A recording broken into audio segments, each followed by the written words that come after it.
सलमान खान। एक नाम जो बॉलीवुड ग्लैमर का दूसरा नाम है। लाखों लोग उनके दीवाने थे, लेकिन खतरा मंडरा रहा था। लॉरेंस बिश्नोई। एक कुख्यात गैंगस्टर। दोनों की दुनिया टकरा गई। सलमान खान लाखों दिलों की धड़कन। उनकी जिंदगी फैंस के लिए एक खुली किताब थी, लेकिन इसने उन्हें कमजोर बना दिया। हर कदम पर नजर एक खतरा छिपा था, एक ऐसा खतरा जो उनकी जिंदगी को उलटकर रख देने वाला था। साल था 1998। राजस्थान के जोधपुर के पास एक छोटा सा गांव। एक रात अंधेरे की आड़ में गोली की आवाज गूंजी। एक काला हिरण मृत पड़ा था। बिश्नोई समुदाय गुस्से में फूट पड़ा और वे यह सुनिश्चित करेंगे कि न्याय हो।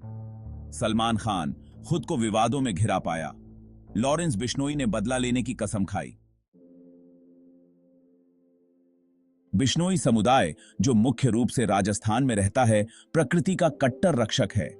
जानवरों के प्रति उनका प्यार, खासकर काले हिरण के लिए, प्रेरणादायक है। वे सभी जीवों की पवित्रता में विश्वास करते हैं। प्रकृति को नुकसान पहुंचाना खुद को नुकसान पहुंचाना है, यह सिद्धांत अटल है। काले हिरण के प्रति उनका सम्मान उनकी आस्था में गहराई से जुड़ा हुआ है। उनका मानना है कि इन जानवरों में उनके पूर्वजों की आत्माएं निवास करती हैं। उन्हें नुकसान पहुंचाना अपने पूर्वजों को नुकसान पहुंचाने जैसा है। यह एक ऐसा कृत्य है जिसे वे कभी माफ नहीं करेंगे।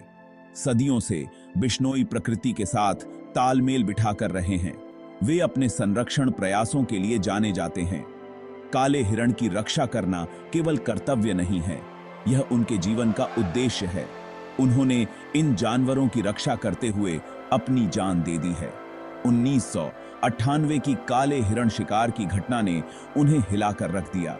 यह उनके विश्वासों पर प्रत्यक्ष प्रहार था। उन्होंने न्याय की मांग की। वे सलमान खान को दंडित देखना चाहते थे। इस घटना ने लॉरेंस बिश्नोई को आगे लाया। उसने उनकी आवाज बनने, उनका प्रतिशोध लेने की कसम खाई। भाग 4, परछाई से एक थ्रेट। लॉरेंस बिश्नोई, एक ऐसा नाम जो धीमी आवाज में लिया जाता था, उभर कर सामने आया। एक बेरहम गैंगस्टर, वो डर और वफादारी दोनों बराबर मात्रा में कमाता था। काले हिरण के शिकार के मामले ने उसकी महत्वाकांक्षा को हवा दी। उसने एक मौका देखा, बिश्नोई समुदाय के लिए एक मसीहा बनने का अवसर। सलमान खान निशाने पर था। वो अपने अपराध की कीमत चुकाएगा। काले हिरण जैसा ही हाल होगा उसका भी। बात जंगल की आग की तरह फैल गई। धमकी ने बॉलीवुड में सनसनी फैला दी। सलमान खान, पर्दे पर निडर हीरो, अब एक निशाना बन चुका था। खतरा असली था, जोखिम करीब था। वो जिंदगी जो वो जानता था, ग्लैमर और स्टारडम वाली जिंदगी, बदलने वाली थी।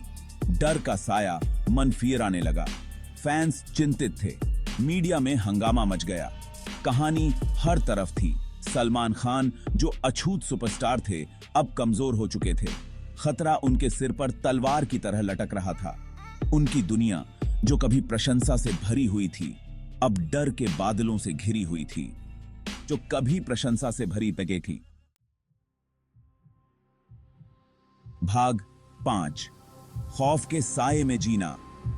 सलमान खान की जान को खतरा असली था। सुरक्षा तुरंत बढ़ा दी गई। सशस्त्र गार्ड ने उन्हें घेर लिया। उनके आने जाने पर पाबंदी लगा दी गई। कभी बेफिक्र रहने वाला स्टार अब लगातार हिफाजत में रहता था। डर साफ दिखाई दे रहा था। बॉलीवुड का ग्लैमर एक दूर का सपना लग रहा था। हर आउटिंग एक सोची समझी जोखिम थी। फैंस से हर मुलाकात एक संभावित थ्रेट। बेफिक्री के दिन चले गए थे। उनकी जगह सतर्कता ने ले ली थी। सलमान खान, जो अपने फैंस से अपने कनेक्शन के लिए जाने जाते हैं, को खुद को दूर करने पर मजबूर होना पड़ा। सार्वजनिक कार्यक्रमों को कम से कम कर दिया गया। सुरक्षा प्रोटोकॉल और भी सख्त हो गए। धमकी का असर हो चुका था। डर सिर्फ सलमान खान तक ही सीमित नहीं था। उनका परिवार, उनके अपने, सब इस खतरे के साए में जी रहे थे। हर फोन कॉल, दरवाजे पर हर दस्तक अपने साथ चिंता की एक लहर लेकर आती थी। सलमान खान को मिली धमकी ने अनजाने में ही उनके आसपास रहने वाले सभी लोगों के जीवन को प्रभावित किया था।